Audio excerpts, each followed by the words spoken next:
Hello students, তোমাদের সকলকে স্বাগত জানাই ক্ল্যারিটি ক্লাসেস কমার্সের একটা নতুন ভিডিওতে। তো আজকের ভিডিওতে আমি লেজার, ক্যাশবুক এবং ট্রায়াল ব্যালেন্স থেকে কিছু ইম্পর্টেন্ট সামস নিয়ে চলে এসেছি তোমাদের যে সেমিস্টার 2 অ্যাকাউন্টেন্সি এক্সাম আসছে তার জন্য। আর এই ভিডিওটা শুরু করার আগে তোমাদের আমি একটা কথা বলে দিই, যারা যারা আমার অ্যাকাউন্টেন্সি থিওরি সাজেশনসটা দেখোনি সেটা তোমরা চেক করতে পারো, প্লেলিস্ট আছে। এবং অ্যাকাউন্টেন্সির সমস্ত চ্যাপ্টার, কস্টিং, ট্যাক্সেশনের সমস্ত চ্যাপ্টার এবং বিজনেস স্টাডি সেগুলো ডিসক্রিপশন বক্সে প্লেলিস্ট আছে, সেখান থেকে চেক করতে পারো। আর এইখানে যে অঙ্কগুলো আমি দেখাচ্ছি তোমাদের এক্সামের ক্ষেত্রে এইরকম অঙ্ক, মানে এই টাইপের অঙ্ক আসার চান্সেস আছে। তো তোমাদের সবার প্রথমে এটা মনে রাখতে হবে যে এই অঙ্কটা দেখে নিলাম হয়ে গেল এরকম না, তোমাদের বেসটাকে, তোমাদের লজিকটাকে ক্লিয়ার রাখতে হবে, তাহলেই তোমরা সমস্ত প্রকার অঙ্ক করতে পারবে। ঠিক আছে? তো বুঝে বুঝে তোমরা অঙ্কটা করবে এক্সামের মধ্যে, এবং এই অঙ্কগুলোকে দেখতে পারো সাথে সাথে তোমরা কতটা কি পারছো, তোমাদের যা লজিক সেইটার সাথে এইটা মিলছে কিনা। তো চলো ভিডিওটাকে তোমরা শেষ অবধি মন দিয়ে দেখবে। আজকে ভিডিওটাকে স্টার্ট করা যাক। দেখো, লেজার চ্যাপ্টার থেকে আমরা প্রথম অঙ্কটা নিয়েছি। এই অঙ্কটার মধ্যে তোমাদেরকে ক্যাশ অ্যাকাউন্ট বানাতে হবে। ঠিক আছে? তোমাদের লেখা থাকবে, এখানে লেখা নেই, আমি বলে দিলাম ক্যাশ অ্যাকাউন্ট বানাতে হবে। এবং 5 নম্বরের জন্য এরকম টাইপেরই অঙ্ক তোমাদের আসবে। তো সবার প্রথমে কি বলছে, 2023 ডিসেম্বর এক স্টার্টেড বিজনেস উইথ ক্যাশ 31,000, তো ক্যাশ টু ক্যাপিটাল, তাহলে এখানে টু ক্যাপিটাল হবে। দেখতে পাচ্ছ এখানে টু ক্যাপিটাল 31,000 টাকা লেখা হয়েছে। তারপর কি আছে, ক্যাশ ডিপোজিটেড ইনটু ব্যাংক 15,000 টাকা, bank account debit to cash, তাহলে বাই ব্যাংক হবে, এইদিকে দেখো 15,000 টাকা। ওকে। তারপর আছে purchase the machine in cash, machinery account debit to cash, তাহলে বাই মেশিনারি হবে, এখানে 7,000 টাকা। আরেকটা মনে রাখবে, ক্যাশ অ্যাকাউন্টের ক্ষেত্রে সিম্পল রুল, যেটা আমরা ক্যাশ বুকেও ফলো করি, এইদিকে হলো আমাদের কি ক্যাশ ইনক্রিজ হয় বিজনেসের, আর এইদিকে আমাদের কি হয়, ক্যাশ ডিক্রিজ হয়। ক্যাশ আসলে আমাদের ডেবিট সাইডে হবে, এবং ক্যাশ যদি বেরিয়ে যায় আমাদের এই ক্রেডিট সাইডে হবে। সেই অনুযায়ী আমরা ভাববো। ঠিক আছে?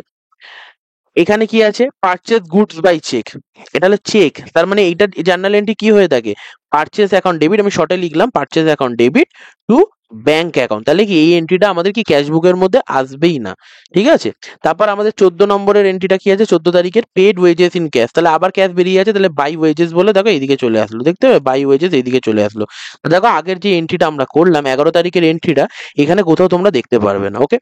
তারপর আমাদের আছে sold goods for cash, cash to sales, তাহলে টু সেলস বলে চলে আসবে, টু সেলস, এখানে 9,000 টাকা এসে গেল। তারপর আমাদের আছে পেড রেন্ট বাই চেক, তাহলে এই ক্ষেত্রেও আমাদের কি চেক আছে, মানে ব্যাংক, এইটাও আসবে না। এটা কি হবে, rent account debit to bank account. Sold goods two mister Das, তাহলে এখানে কিছু বলেনি, মানে এটা কি ধরনের সেলস আছে, ক্রেডিট সেলস আছে, তার মানে কি mister Das account debit to sales, তাহলে এই ক্ষেত্রেও ক্যাশ অ্যাকাউন্টের মধ্যে আসবে না। Paid carriage on sale, carriage দেওয়ার জন্য, সেলের জন্য ক্যারেজ দেওয়ার, ক্যারেজ আউটওয়ার্ডের জন্য, তাহলে এইটাও আমাদের একটা এক্সপেন্স, তাই বাই ক্যারেজ আউটওয়ার্ড চলে আসবে। এই দেখো এখানে 200 টাকা এসেছে। তারপরে এইদিকে আছে goods return by mister Das, তাহলে রিটার্ন ইনওয়ার্ড অ্যাকাউন্ট, এইটাও আমাদের কি আসবে না। ওকে। তো দেখো এখানে এইটাও আমাদের আসেনি। তাহলে এখানে টোটাল আমরা কি করলাম, এইদিকে 31,000, 9,000 বসিয়ে দিলাম, এটাকে টোটাল করলাম 40,000 হলো। আর এটা আমি শিখিয়ে দিয়েছিলাম কি করে তোমাদেরকে টোটালটা ব্যালেন্সটা বার করতে হয়, না যোগ করে। দেখো জিরো আছে, জিরো আছে, জিরো আছে, জিরো আছে, তাহলে এখানে আনতে গেলে, এখানে জিরোটা মেলাতে গেলে কত লাগবে, এদিকে জিরো লাগবে। আবার জিরো আছে, জিরো আছে, তাহলে এইদিকে মেলাতে গেলে জিরো লাগবে। এবার এখানে কত আছে, জিরো আছে, এদিকে জিরো আছে, জিরো আছে, 3 আছে, 2 আছে, তাহলে 3 2 কত হলো 5, আর এদিকে জিরো আনতে গেলে কত, 5 যোগ করতে হবে, তাহলে 10 হয়ে গেল, এদিকে 1 রইলো, 5 এর একে 6, 6 7 13, 13 2 15। আর আবার শূন্য আনতে গেলে কত, 5 রাখতে হবে, 20 হলো, এদিকে শূন্য, এদিকে হলো 2, তাহলে 2 2 একে 3, একে 4, তাহলে 40,000। তো এইভাবেও তোমরা ব্যালেন্স করতে পারো। এইটা আমি আমাদের যে অ্যাকাউন্টেন্সির এক্সামে কি করে তোমরা টাইম ম্যানেজমেন্ট করে ক্যালকুলেশন ট্রিক্স, এই যে ভিডিওটা তোমরা স্ক্রিনের মধ্যে দেখতে পাচ্ছ, এই ভিডিওটার মধ্যে ডিসকাস করা আছে, সেটা তোমরা রেফার করতে পারো। সমস্ত কিছুই আমাদের প্লে লিস্টের মধ্যে দেওয়া আছে। ওকে। তারপর আমাদের ব্যালেন্স বেরিয়ে গেল 15,500 টাকা। ঠিক আছে? এটা তোমাদের অ্যান্সার হয়ে গেল। এইটা তোমরা করে আসলে তোমাদের 5 নাম্বার দিয়ে দেবে। আমি বলছি এরকম টাইপেরই অঙ্ক তোমাদের আসার চান্স আছে, কেন তোমাদের বেশি বড় নেই, 40 নম্বরের পরীক্ষা হবে এবং এইরূপই অঙ্ক আসবে। ওকে। তাহলে এইটা আমাদের কি হয়ে গেল, ক্যাশ অ্যাকাউন্টের হয়ে গেল। আমাদের লেজারে দুটো আসার চান্সেস আছে, একটা হলো ক্যাশ অ্যাকাউন্ট আর একটা যে কোনো পার্সোনাল অ্যাকাউন্ট। ঠিক আছে? তাহলে এবার পার্সোনাল অ্যাকাউন্ট নিয়ে দেখা যাক। পার্সোনাল অ্যাকাউন্ট বানাতে হবে, কারণ নামে অ্যাকাউন্ট বানাতে হবে। ওকে। তো এখানে দেখো লেখা আছে 2024 বলে June 1 balance in Kaushik account credit. ঠিক আছে? এখানে আমাদেরকে এই যে এই অ্যাকাউন্টটাকে বানাতে হবে, এই কৌশিক অ্যাকাউন্টটাকে বানাতে হবে। ওকে। তো তোমরা এইভাবে ফরম্যাট করে করবে। তাহলে ব্যালেন্স বলেছে কৌশিক অ্যাকাউন্টের, তো পার্সোনাল অ্যাকাউন্টের ব্যালেন্স ক্রেডিট ডেবিট দুটোই হতে পারে, তাহলে এই ক্ষেত্রে ক্রেডিট আছে, তার মানে 13,600 টাকা আমাদের বাই ব্যালেন্স বিডি বলে ওপেনিং ব্যালেন্সে চলে আসলো। ব্যালেন্সের তো কোনো জার্নাল এন্ট্রি হয় না, তো এইটা এরকমই লিখতে হয়, বাই ব্যালেন্স বিডি। আর যদি ও ডেবিট ব্যালেন্স হতো তাহলে টু ব্যালেন্স বিডি, তাহলে 13,600 লিখে দিলাম। তারপর আমাদের আছে পারচেজ গুডস ফ্রম কৌশিক, তাহলে কৌশিকের কাছ থেকে গুডস কিনলাম, তাহলে পারচেজ টু কৌশিক, তাহলে বাই পারচেজ হয়ে যাবে 25,000 টাকা। এখানে দেখো বাই পারচেজ বলে 25,000 টাকা আছে। তারপর আছে আমাদের রিটার্ন গুডস টু কৌশিক 3,000 টাকা, তাহলে কৌশিক অ্যাকাউন্ট ডেবিট টু, তার মানে কি এ আমাদের ক্রেডিট ব্যালেন্স শো করছে, মানে কি এ কি কৌশিক, কি কৌশিক ক্রেডিটার, কৌশিক কি ক্রেডিটার, মানে কৌশিককে আমাকে টাকা দিতে হবে। ঠিক আছে, তার মানে আমি ওর কাছ থেকে কি জিনিস কিনেছিলাম, তাহলে ওকে রিটার্ন করছি, তার মানে এটা কি ধরনের রিটার্ন হবে, পারচেস রিটার্ন। তাহলে পারচেস যদি ডেবিট হয়ে থাকে তাহলে পারচেস রিটার্ন কি হয়ে যাবে, ক্রেডিট। তার মানে Kaushik account debit to purchase return account, বা যেটাকে পারচেস রিটার্নকে আমরা কি বলে থাকি, রিটার্ন আউটওয়ার্ড। তাহলে টু রিটার্ন আউটওয়ার্ড বলে আসবে। তো দেখতে পাচ্ছ টু রিটার্ন আউটওয়ার্ড বলে এখানে 3000 টাকা এসেছে। এবার দেখো 18 তারিখের এন্ট্রিটা ইম্পর্টেন্ট এন্ট্রি আছে, কি বলছে, paid cash to Kaushik 13,300 and discount receive from him 300 টাকা। তাহলে কৌশিককে ক্যাশ দিচ্ছে, তাহলে টু ক্যাশ অ্যাকাউন্ট, ক্যাশ বেরিয়ে গেল কত, 13,300 টাকা, এবং ডিসকাউন্ট রিসিভ কত করলাম ওর কাছ থেকে, টু ডিসকাউন্ট রিসিভড অ্যাকাউন্ট আমাদের কত, 300 টাকা। তাহলে কৌশিক কত দিয়ে ডেবিট হতো, 13,600 টাকা। দেখতেই পাচ্ছ এখানে 13,600 ছিল। ঠিক আছে, তাহলে এটাকে আমার এন্ট্রি করতে হবে। তাহলে এবার যদি এন্ট্রিটাকে আমি ভেঙে নিই তাহলে কি হয়, Kaushik account debit to cash account আমাদের কত হয়ে গেল, 13,300, আর এইদিকে 13,300, তার মানে এদিকে কি টু ক্যাশ এসছে, তার মানে টু ক্যাশ হবে 13,300 টাকা। দেখো এখানে টু ক্যাশ অ্যাকাউন্ট 13,300 টাকা হয়ে গেল। তারপরেরটা কি আছে, Kaushik account debit, Kaushik account debit 300 to discount receive account 300, তাহলে টু ডিসকাউন্ট রিসিভটা 300 হবে। তাহলে দেখো টু ডিসকাউন্ট রিসিভড অ্যাকাউন্ট 300 হলো। ঠিক আছে, এটাকে আমরা ভেঙে নিলাম, এইটাই তো সাম করে একদম কৌশিক অ্যাকাউন্ট ডেবিট হয়ে এখানে ডেবিট হয়ে গেল, আর টু ক্যাশ এবং টু ডিসকাউন্ট রিসিভ এদিকে ক্রেডিট হয়ে গেল, এইটাই তো টোটাল এন্ট্রিটা এসেছিল। তো এইভাবে করতে হলো। ঠিক আছে, এগুলো তোমাদেরকে পরীক্ষার খাতায় রাফেও তোমরা করে নিতে পারো যদি এরকম কোনো এন্ট্রি থাকে, আর যদি তোমরা মুখে মুখে পারো, তোমাদের স্কিলস ভালো থাকে, তাহলে তোমরা এমনি করে নিতে পারো। তারপরটা কি আছে, paid to Kaushik by cheque 10,000 টাকা, Kaushik account debit to bank account. তাহলে কি হবে, টু ব্যাংক অ্যাকাউন্ট, দেখবে এই 12,000টা আসবে না, কিন্তু 10,000টা টু ব্যাংক অ্যাকাউন্ট বলে আসবে। তো দেখেছো টু ব্যাংক অ্যাকাউন্টটা 10,000 বলে আসলো, দেখো 12,000টা কিছু আসলো না। ওকে, এবার কি করলাম, ব্যালেন্স করলাম, এখানে যোগ করলাম, অবভিয়াসলি এটা ক্রেডিটারের অ্যাকাউন্ট, তাহলে এখানে কি হবে, ক্রেডিটের দিকটাই বেশি হবে হলো, এবং এইদিকে আমাদের কি হয়ে গেল, ডেবিটের দিকটা কম, এদিকে আমাদের ব্যালেন্স কত বেরোলো, 12,000 টাকা। বোঝা গেল? তাহলে এরকম করে তোমাদেরকে করতে হবে। তাহলে এই অঙ্কগুলো আমাদের কি ছিল, লেজারের পয়েন্ট অফ ভিউ থেকে, এই যে ক্যাশ অ্যাকাউন্ট বানানো এবং যে কোনো পার্সোনাল একটা অ্যাকাউন্ট বানানো, এখান থেকে এরকম টাইপের যে এন্ট্রিগুলো আছে, এইগুলো কিন্তু সত্যি ইম্পর্টেন্ট, এইগুলোই তোমাদের ম্যাক্সিমাম স্কুলের আসার চান্সেস আছে। এবার তোমাদের লজিকের ওপর বেস করে যেগুলো আমাদের ভিডিওর মধ্যে করানো আছে, সব কিছু আছে, সেখানে অনেক কঠিন কঠিন অঙ্কও করানো আছে, সেইগুলো তোমাদের একটা দুটো মিলিয়ে মিশিয়ে দিল, কিন্তু ইন জেনারেল এরকম টাইপেরই আসার চান্সেস আছে। ওকে, তাহলে এইটা হয়ে গেল আমাদের লেজার থেকে। তারপর আমাদের কি আছে, এটা ট্রায়াল ব্যালেন্স থেকে নিচে, অনেক স্কুলে বলছে যে ট্রায়াল ব্যালেন্স থেকে দেবে না অঙ্ক, কেন, ট্রায়াল ব্যালেন্সটা বেশি ইজি, তবু আমরা এখান থেকে দেখে যাবো। ঠিক আছে, তো এখান থেকে অনেকগুলো ব্যালেন্সেস আছে, তার মানে কি capital account, cash in hand, machinery, furniture, অনেকগুলো আছে। তার মানে ক্যাপিটাল আমাদের কিসে যাবে, ক্রেডিটে যাবে, ক্যাশ ইন হ্যান্ড ডেবিটে যাবে, মেশিনারি ডেবিটে যাবে, ফার্নিচার, স্টক, এরকম করে অনেকগুলো অ্যামাউন্ট আছে। ঠিক আছে, এবার তোমরা দেখতে পারো এখানের মধ্যে আমি দেখিয়েছি, দেখো ক্যাপিটাল আমাদের ক্রেডিটে আছে, ক্যাশ ইন হ্যান্ড আমাদের ডেবিটে আছে, মেশিনারি ডেবিটে আছে, ফার্নিচার ডেবিটে আছে, সেলসটাকে ক্রেডিটে করেছে, ক্যারেজ ইনওয়ার্ড, ক্যারেজ আউটওয়ার্ড দুটোই এক্সপেন্স, ওয়েজেস, স্যালারি সব ডেবিটে, ইন্স্যুরেন্স, পোস্টেজ, স্টেশনারি, অ্যাডভার্টাইজমেন্ট, ক্রেডিটে, ডিসকাউন্ট অ্যালাউড একটা নমিনাল অ্যাকাউন্ট হলে এটা ডেবিটে গেল, এক্সপেন্স ডিসকাউন্ট রিসিপ্ট হলো আমাদের ক্রেডিটে গেল। তারপর হলো ইন্টারেস্ট, ঠিক আছে, ইন্টারেস্ট হলো এইদিকে দেখতে পাচ্ছ, ইন্টারেস্ট এইদিকে আমাদের আছে। তারপর ইন্টারেস্ট রিসিভড আছে, ব্যাংক লোন আছে, investment, cash at bank, return inward, ওই আমাদের দিকে আসছে রিটার্নটা, মানে আমরা সেল করেছিলাম, তাহলে সেলস রিটার্ন, তাহলে ডেবিট হবে। রিটার্ন আউটওয়ার্ড মানে পার্চেস রিটার্ন, পার্চেসের উল্টো ক্রেডিট হবে। ডেলিভারি ভ্যান, এটাও এক্সপেন্স, ডেলিভারি এক্সপেন্স, এটাও এক্সপেন্স। তাহলে এইভাবে টোটালে আমাদের ট্রায়াল ব্যালেন্সটা হবে, এবং লাস্টে ট্যালি করে গেলে তোমাদের ট্রায়াল ব্যালেন্স কি থাকবে, ঠিক থাকবে। ঠিক আছে, তো এইটাই হলো আমাদের টোটাল নিয়মটা, এইভাবেই তোমাদেরকে করতে হবে। তাহলে এটা আমাদের ট্রায়াল ব্যালেন্স হয়ে গেল। তারপর আমাদের কি আছে, ক্যাশ বুকের আছে। তো ক্যাশ বুকেরটা খুব ইম্পর্টেন্ট, তোমাদের ডবল কলম ক্যাশ বুক আসার খুবই চান্স আছে। তো এখানে দেখতে পাচ্ছ, এখানে 19 সালের এই অঙ্কটা আমি একটা নিয়েছি, এই অঙ্কটা খুবই important exam point of view থেকে। এটা আমি অনেকবার করিয়েছি, ক্যাশবুকের পুরো প্লে লিস্ট আছে যেখানে বোঝানো হয়েছে কি করে কি আমাদের এন্ট্রিগুলো চলে, কন্টেন্ট কি করে, চেক দিলে ডিপোজিট করলে কিভাবে করতে হয়। তো যাই হোক, তো তোমরা দেখো এখানে এই অঙ্কটা আছে, কি হয়েছে, 2024 জানুয়ারি 1 cash in hand 5,300 cash at bank, এর ডবল কলম বানাতে হবে। তো এইটা হলো আমাদের ফরম্যাট, দেখতে পাচ্ছ এখানে ফরম্যাটটা দেওয়া আছে, এই ফরম্যাট অনুযায়ী গিয়ে তোমাদের করতে হবে। ইন দা বুকস অফ লিখে date particular VN LF cash bank, date particular VN LF cash bank, debit credit লিখে দিলাম। এবং এখানে cash in hand cash at bank, তার মানে টু ব্যালেন্স বিডি করে ক্যাশের ঘরে এবং ব্যাংকের ঘরে বসিয়ে দিতে হবে, 5,300 ক্যাশের ঘরে, 5,200 ব্যাংকের ঘরে, হয়ে গেল। তারপর কি বলছে, D Das paid 1,600 for sale of goods, তার মানে কি গুডস সেল করার জন্য দি দাস আমাদের 1,600 টাকা পেমেন্ট করেছে। তাহলে এখানে কি চলে আসবে, আমাদের টাকা আসার, আমি বলে দিয়েছিলাম যে ক্যাশ বুকেও ক্যাশ অ্যাকাউন্টের মতো এইদিকে কি প্লাসের দিক, আর এদিকে কি আমাদের মাইনাসের দিকে, এটা রিয়েল অ্যাকাউন্টের নিয়মে চলে। তার মানে এখানে 1,600 টাকা গুড সেলের জন্য ডি ডাস দিয়েছে। এবার দেখো ডি ডাস দিয়েছে সেটা ইম্পর্টেন্ট না, আমরা ক্যাশে টাকা পেলে আমরা নাম দেখি না, তাহলে টু সেলস বলে চলে আসবে। ওকে, 1600 টাকা এদিকে চলে আসলো ক্যাশের ঘরে। তারপর আছে S Ahmed paid 1900 by cheque for good supply to him in December 2023। তার মানে ওই এস আহমেদ আমাদের চেক দিয়েছে, আমরা কোনো জিনিস বিক্রি করেছিলাম তাকে 1900 টাকা। এবার দেখতে হবে যখন এরকম চেকের কথা বলবে না, তারপরে না অঙ্কটাকে আমরা পড়ে নেবো পুরো লাস্ট অব্দি। এটা আমি দেখিয়েছিলাম আমাদের ক্যাশবুকের ভিডিওর মধ্যে, সেখানেও বলা আছে, তোমরা অনেকেই জানো।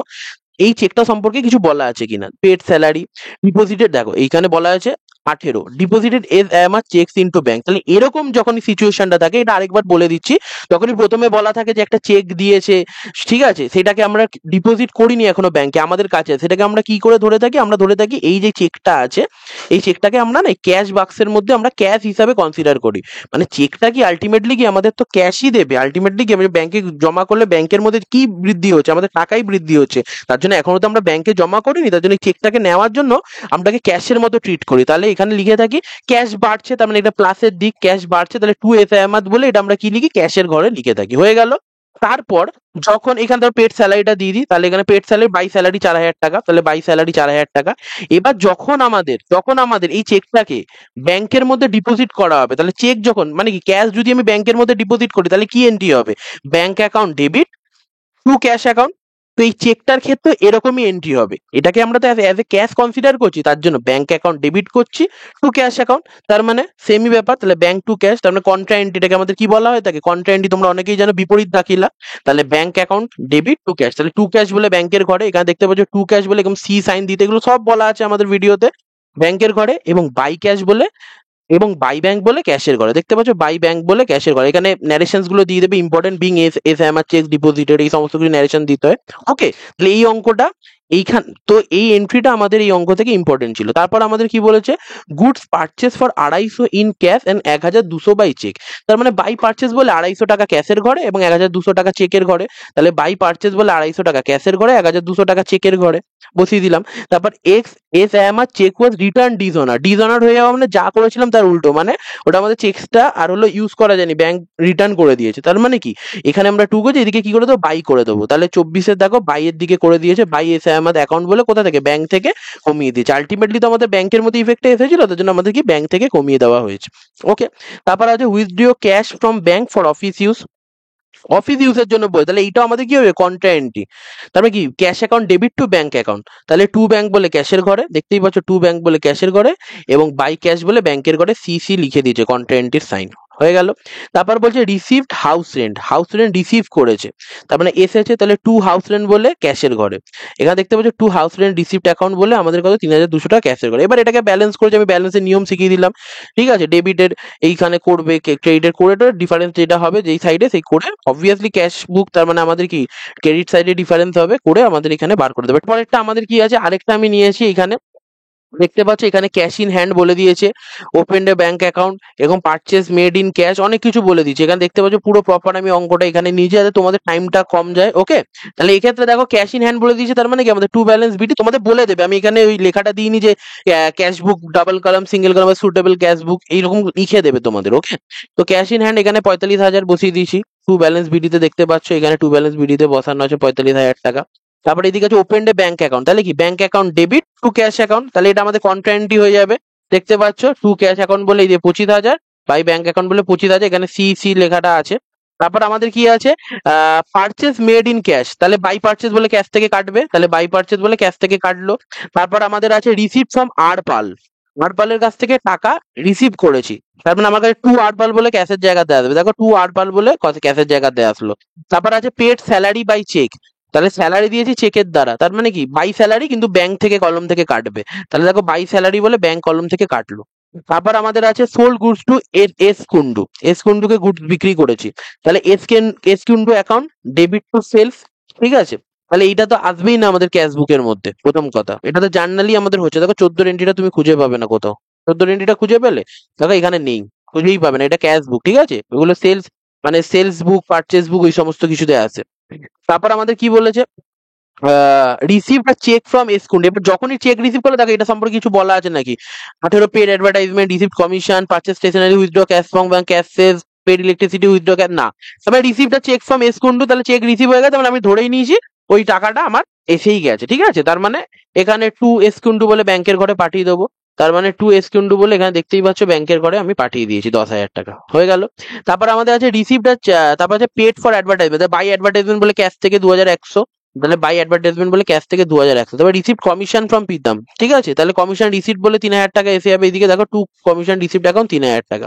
তারপর আমাদের আছে পারচেস স্টেশনারি, তাহলে বাই স্টেশনারি বলে আমাদের এদিকে চলে যাবে, কেন পারচেসটা গুডস এর ক্ষেত্রে ইউজ করা হয়। এটা তো আমি যাতে ডিল করছি না, আমরা তো স্টেশনারিতে ডিল করি না, তার জন্য এই কথাটা এখানে ইউজ করা হবে না। ওকে, তো এই কথাটা তোমরা মনে রাখবে যে পারচেস কথাটা যখন আমরা গুডস ব্যবহার করি তখন সেই ক্ষেত্রে আমাদের ইউজ করা হয়ে থাকে, নয়তো না। তাহলে এক্ষেত্রে স্টেশনারি কথাটাই আসবে, আমাদের সবসময় মনে রাখবে পারচেসটা গুডস এর ক্ষেত্রে হয়ে থাকে। তারপর আমাদের কি আছে এইদিকে, withdraw cash from bank for office use, তার মানে cash account debit to bank account contra entry 24 তারিখেরটাও তাই আছে, দেখতে পাচ্ছ কন্ট্রা এন্ট্রি, এদিকে বাই এই ক্যাশ, এখানে টু ব্যাংক বলে। তারপর আমাদের আছে ক্যাশ সেলস, টু সেলস ক্যাশের ঘরে যাবে, তাহলে দেখো টু সেলস অ্যাকাউন্ট বলে এখানে ন্যারেশনস গুলো দিয়ে দেবে। জাস্ট তোমাদের ফার্স্ট ফার্স্ট বলে দিচ্ছি, যাতে এই অঙ্কগুলো যদি আমি এখন লিখে লিখে করতাম না অনেক টাইম লেগে যায়, তার জন্য আমি রেডিমেড নিয়ে এসেছি যাতে তোমরাও বুঝতে পারো, তোমাদের বুঝতেও সুবিধা হয়। পেড ইলেকট্রিসিটি বিল 1,400 টাকা, তাহলে বাই ইলেকট্রিসিটি বিল বলে চলে যাবে, বাই ইলেকট্রিসিটি বিল এখানে 1,400 টাকা ক্যাশ থেকে, যখনই কিছু বলবে না ক্যাশ থেকে। Withdraw cash from bank for personal use, personal use হলে আমাদের কি হয়ে থাকে, ড্রয়িং, বাই ড্রয়িংস হয়ে আমাদের ব্যাংক থেকে কমবে, তাহলে 8,000 টাকা ব্যাংক থেকে, দেখো বাই ড্রয়িংস বললে এখানে দেখো ব্যাংক থেকে কমলো, ঠিক আছে। ক্যাশ বললো কোথা থেকে তুলেছে, আলটিমেটলি ব্যাংকের মধ্যে কি থাকে, ক্যাশই থাকে, তার জন্য আমাদের এইটা হবে। ওকে, তবে এখানে ব্যালেন্স ট্যালেন্স করবে যেভাবে শেখালাম, টোটালে আমাদের দেখতেই পাচ্ছ এখানে টোটাল চলে আসবে যে এদিকে 34,000 আর এদিকে 20,700। ওকে, তাহলে তারপর এইটা হলো টোটাল আমাদের অঙ্কটা ছিল। তো আমি বলে দিলাম যে cash book, ledger, trial balance থেকে তোমাদের কিরকম টাইপের অঙ্ক আসতে পারে, ঠিক আছে। এইটাই আলটিমেট না, তোমরা যে যার মতো করে প্র্যাকটিস করো সবাই ভালো করে। তো এই অঙ্কগুলো তোমরা যদি মোটামুটি করতে পারো তাহলে সমস্ত কিছু করতে পারবে। আর যদি ভিডিওটা ভালো লেগে থাকে ভিডিওটাকে লাইক করো, চ্যানেলটাকে সাবস্ক্রাইব করো। এবং তোমরা বলছিলে যে স্যার ইম্পর্টেন্ট কিছু সামস আনুন, তার জন্য আমি এইটা দিয়ে এনে দিলাম। এর পরের পার্টে বাকি চ্যাপ্টারগুলো দিয়ে আনবো। তো 7 তারিখের আগে তোমরা পেয়ে যাবে সমস্ত ভিডিও, আর এগুলো তোমরা দেখে যেতে পারো, তোমাদের খুবই হেল্পফুল হবে, ঠিক আছে। আর ফ্রেন্ডদের সাথে শেয়ার করো এবং কমেন্ট করে জানাও কিছু যদি জিজ্ঞাসা করার থাকে। দেখা হচ্ছে নেক্সট ভিডিওতে, বাই।